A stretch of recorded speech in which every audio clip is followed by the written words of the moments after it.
So I have a question for the console fanboys, the ones that are on YouTube, Twitter, and all of the different spaces. That question is, where has your fanboydom gotten you? How far has it taken you? Because most of you have probably decided to ignore the market, ignore the prevailing forces, because you preferred to expose or expound upon talking points that for some reason made sense in your circles, or at least people who were not necessarily paying attention seemed to believe. We're sitting at a point in the gaming industry where a lot of video games and a lot of video game developers are in a very strange place. Look at Sony, look at EA, and look at basically a lot of other developers and even publishers themselves. In fact, now, terrible situation. People are starting to predict that maybe they're going to be seeing some other companies basically start doing the exact same thing. I'm hoping that this does not happen, but it is a market that has basically been built on perception more than the reality. Whereas it's a weird conundrum, because if you actually take into account what all is going on, you realize that, studios like From Software themselves, so far anyways, seemingly have what I think is not only perception, but a solid fan base that can dial into the work that they're doing. And I really put this question to all of the above because at the end of the day, I think something has been missing from a lot of these, video games and their so-called exclusivity paradigms. And this is not to say that they're going to stop it anytime soon. They will maintain it, but they have to now pivot and maintain a weaker aspect of it, in a sense, just to be able to say, okay, our brand is doing this and doing that. And that is the cash flow problem that they've had. You see, when your favorite talking head was talking on Twitter and YouTube, they did not reference cash flow as a thing. In fact, I'm so much more disappointed with those who say that they're Xbox hardcore fans, that for the most part, their biggest thing has been, these Xbox games are no longer going to be exclusive to us. Instead, they're going to be making their way to PlayStation. Hence, we're sad that this is the scenario. Ladies and gentlemen, this is a very weak level of thinking because these folk don't necessarily care about anything other than themselves and the perception that they seem to gain for having some identity attached to a box. And that's because in their minds, they think that there are points to be won if Xbox pretends that it's Nintendo, or if PlayStation pretends that it's Nintendo, when in reality, they're not the same. And the cash flow problem seems to have finally come and is catching up to a lot of these studios. Let me give you guys some examples here. So when Hi-Fi Rush was already rumored at first that it was going to go to PlayStation, a lot of Xbox fans on Twitter lost their minds. They were like, oh, this is terrible. We cannot believe that Phil Spencer is doing this. When in reality, a game like that sitting on Xbox's coffers and not making any money is useless for the studio. And if the studio wants to continue to thrive and get influx of funding, it can basically make its way and put its games on other platforms that will bring money in for it. And eventually what you're going to have is a healthy studio that has different sources of income that it can rely on in order for it to be able to delve into more development and even keep workers employed. But a lot of these console fanboys are not thinking of that. All they're thinking about is, in quote, the brand. It will weaken the brand.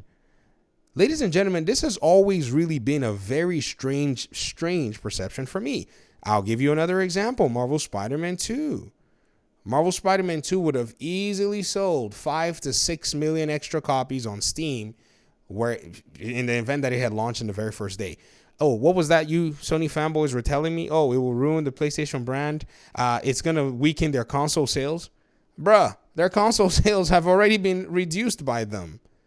Cash flow and being able to rake in money is the way to go. The third-party publishers, for the most part, that are making original IPs, that have multiple sources of income, even when their games don't do so well, they absolutely still have methods and ways of still raking in cash from the compounding effect of other games that they've already been able to leverage on other platforms. They're the ones that are going to weather this storm. Be very surprised when you see that some of the development teams and the publishers that people have slept on will make their way through this storm very easily. Why? Because they've set in place the systems. They've set in place a lot of different things to continue to rake in and farm the dollars over time.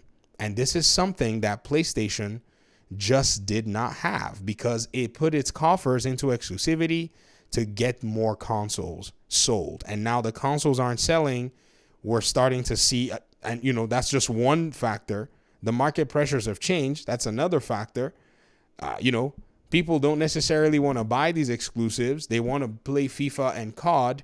That's another factor. And with all of this coming together, we're starting to see these unfortunate events. So, ladies and gentlemen, this is a whole different paradigm that we're in. And again, I'm posing this question to the fanboys. How far has the fandom gotten us? Because for everybody, it was a matter of, just console points. But now some of your studios are more than likely going to be, in a sense, either dissolved, or maybe they're going to take workers or developers from there and put to work on other studios and other titles. And the titles that you may have enjoyed are probably not going to show up. Why? Because you valued your console brand more than thinking about the overall big picture. And so now it's a weird conundrum. So y'all go on ahead and get us that PC port real quick, because you know how it's going for Helldivers 2, right? You think really that they're going to stick with that exclusivity thing and say, that's how it's just got to be. If they stick with it, it's the developers that are going to suffer and the gamers that are going to get shortchanged. It's exactly what you're asking for. Because yes, maybe they may stick with it, maybe they may not. But those who are all in favor for it, it's good if you know exactly what you're signing in for, what you're signing up for. That's just the way to go, right? So think about it. If you say, PlayStation needs to maintain its exclusivity, also understand that this exclusivity dealing with them not pivoting and being able to get cash into those studios is more than likely going to lead to something like this over again. And you can talk about how, they can try to maybe, go ahead and reduce the cost of making video games and all that stuff. But that the cat's out of the bag. They don't pay another guy another amount. So the next guy is needing that same kind of money as well. So, that's not going to be a conversation that we're having. So this is very unfortunate overall. And to be very honest, I'm not saying that it's the fault of the fans. I'm just saying that most people have not necessarily considered exactly what it is that they're asking for, exactly what it is that they have basically been, thinking about overall when it comes to all this stuff. But that's my video. I'm enjoying watching this Elden Ring fight. This is the game that's going to sell me $40 of DLC that I'm going to buy, because man, do they have delicious DLC? That's for sure. The game is so fantastic, and it's not exclusive. Hoo-wee! Who would have thought?